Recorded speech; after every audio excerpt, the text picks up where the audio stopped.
আবৃত্তি করছি। কবিতার নাম কাজলা দিদি, লিখেছে যতীন্দ্রমোহন বাগচি।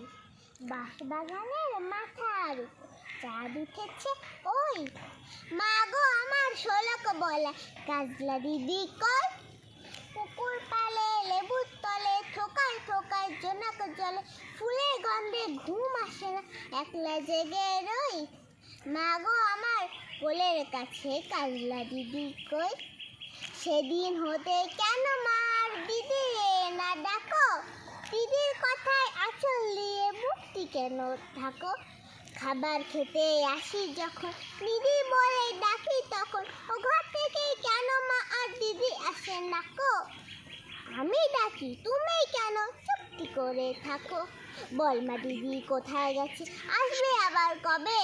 কাল যে আমার নতুন ঘরে পুতুল বিয়ে হবে, দিদির মতন ফাঁকি দিয়ে আমিও যদি লুকোয় গিয়ে, তুমি তখন একলা ঘরে কেমন করে রবে। আমিও নাই দিদিও নাই, কেমন মজা হবে। ধন্যবাদ।